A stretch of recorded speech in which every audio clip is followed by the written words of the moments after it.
In today's episode, Jen asks, how can brands find out which kind of Facebook ads work best for them? So this is an important question for not just Facebook ads, but any kind of ad. The advantage of Facebook is that it's a closed ecosystem so that you can do apples-to-apples comparison of the different types of content. The starting point for this is content analysis, is understanding what resonates with audiences. So you're going to need to brush up on your Facebook data analysis skills and getting data out of Facebook so that you can analyze it. And there's 4 different buckets of content that you need to understand. The first is audience content themselves. If you have a list of people that are customers at Facebook, customers of your company on Facebook, looking at their stuff, what do they share?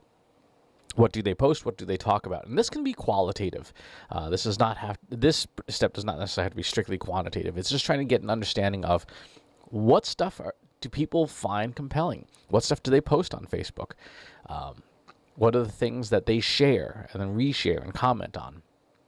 Getting that sense of who the audience is really important. And you can also get some of this information, not all of it, but some of it from Facebook Audience Insights. If you have a page and that page has at least 1,000 likes, then you can start to really dig into the data and understand what are the aspects of the audience that are important. What other pages do they like? What are their demographics? Things like that.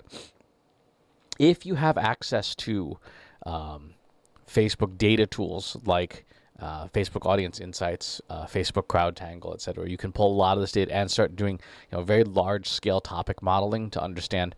For example, if your audience in Facebook Audience Insights, if your audience is there, you can look at the top 50 pages that audience also likes and examine their content. Second step is you have to understand your own content. So again, this is going into Facebook Analytics and doing an analysis of the stuff that you've posted.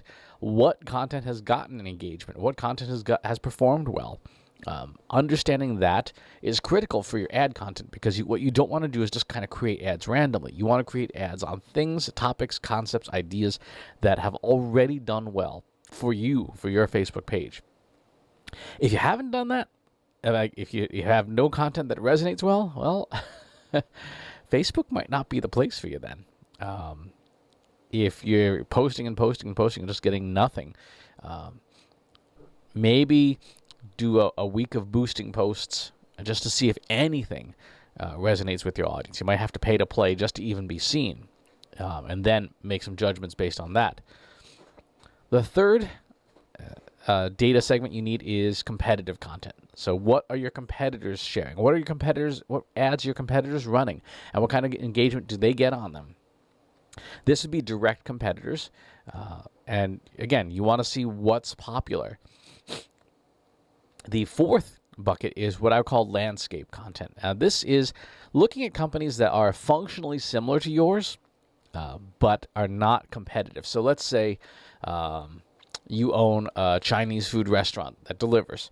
You might look at other Chinese food restaurants. You might look at other pizza restaurants, restaurants that deliver in general. You might look at Instacart. You might look at the coffee shop. You might look at Whole Foods. Basically, for people who get consumable items delivered to their house, what content is engaging with them? Are there things that are relevant to the product or service that is being shared in this landscape of behaviors? If you're a B2B company and you sell SaaS-based accounting software, what do other SaaS companies not in accounting software doing? What is working for them? What's like SaaS-based email marketing software or marketing automation software?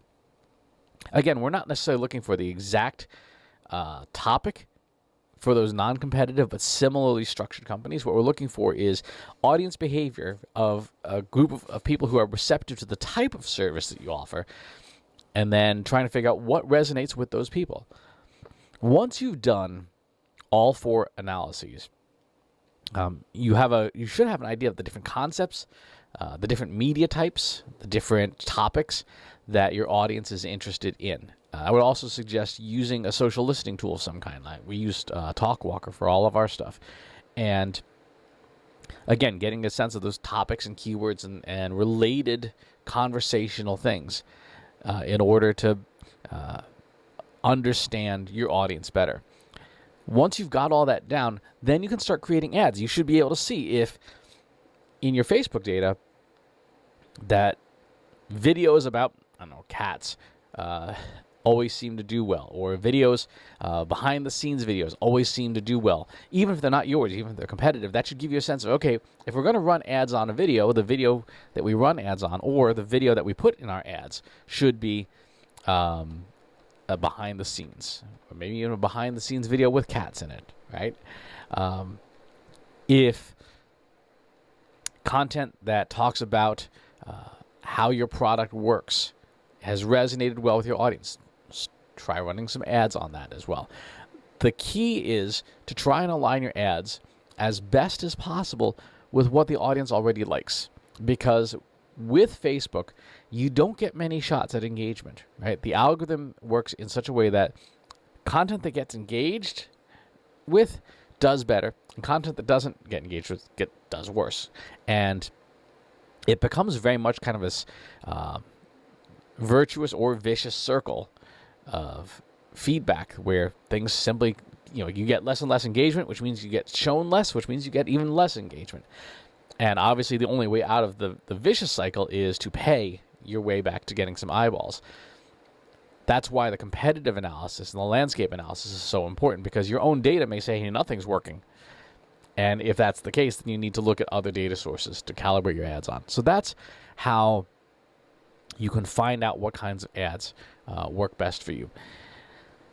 I would strongly encourage, as you do that, to test a lot of different stuff. If you have the budget to do so, test a lot of stuff to see what different types of content are. So when you do this analysis, if you have 4 or 5 or 6 major topics, if you got the budget, run 2 to 3 ads in each topic and see again which one resonates the best, which one gets people to engage even with the ad itself.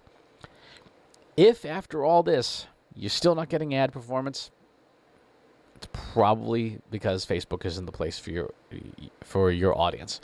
Even if they're there, they may not want to engage with your kind of business on Facebook, because that's not why they're on Facebook. They're on Facebook to stay in touch with friends, to complain about politics, all the things that we usually use Facebook for. And so doing business with you may not be the place. You may be better off on a LinkedIn or a Twitter or YouTube or even an email newsletter, right? So do the analysis, but understand that Facebook may not be the place for you. The easiest way to make that determination is check how much unpaid traffic you're already getting from Facebook. If it's 0 or very close to 0, or less than 1% of your site's traffic, Facebook might not be the place. Run some tests to verify it. Run some ads to test that assumption. And if the ads don't perform, it's not the place for your audience. If you have follow-up questions, leave them in the comments box below. Subscribe to the YouTube channel and the newsletter. I'll talk to you soon. Take care. Want help solving your company's data analytics and digital marketing problems? Visit trustinsights.ai today and let us know how we can help you.